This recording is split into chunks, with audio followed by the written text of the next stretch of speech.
All right. Welcome, everybody. I want to do a quick review on a book I found that I really enjoyed, and I didn't even think I would enjoy it, honestly. It's a YA book by James Patterson. It's called Maximum Ride. Now, normally I don't enjoy Patterson books. He's not one of my favorite writers. He's not somebody that I tend to read, but I know this one's very popular. It has been popular for quite a many years, and there's a series, and I know there's a movie. So I have a whole stack of YA and middle grade books that I read and get to because I'd like to keep up and see what the kids are reading, even though I know this one's a little older. To keep my ear, my brain, my voice in that realm so I don't start sounding stuffy and old and all that, right? So I picked this book up and was shocked to find that I actually liked it. Like I said, I normally don't enjoy Patterson books. This one is about a group of kids who have had some science experiments done on them and they can fly and they have to rescue one of their own. Essentially, there was a TV show years ago, I forget the name of it, that I enjoyed. It was only on a couple seasons that was similar to this that I remembered. But the book was engaging. It was fun. The characters were great. That was one of the things I did enjoy about this one is that I liked the characters.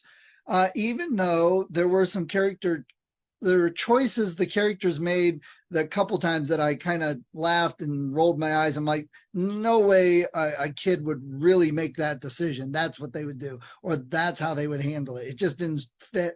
And there were a couple other things that he like threw at the end. That's like, here's this, and then boom, okay, well, it's gone. And I was like, come on, you can't do that. That sucked.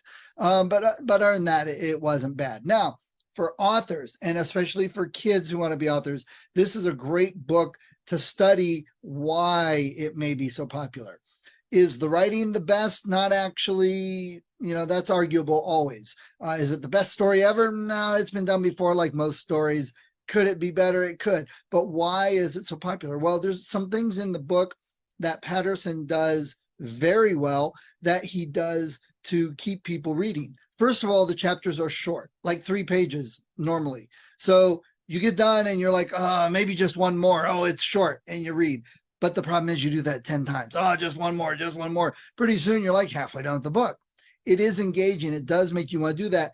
But it's kind of like, you hear that they put things in like the pretzels or the potato chips, so you want to eat more. You eat one and then you want to eat more. This is the same thing here.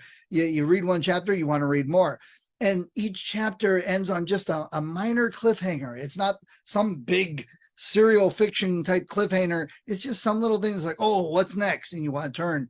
So that's a very good thing to learn how to do if you want to sell books like Patterson does. The characters are very great and engaging. The writing is smooth and easy. It's not hard to read. It's not big words. It doesn't have long sentences. It doesn't have convoluted descriptions of things that go on and on and on. It's very quick to read because you keep reading more and more, and there's nothing that blocks you. And that's important for writers. You don't want people to stumble on the sentences, people to like have to think about what they're reading. It just comes out. So this is a good book to study if you want to be a writer. If you enjoy fantasy, it's a great book to read. It's a modern fantasy, you might say, in that it's set in our modern world, little science fiction-y in there, but it's mostly the characterization, the characters that are in there that people want to read. So a fun book. I enjoyed it. I recommend James Patterson's Maximum Ride.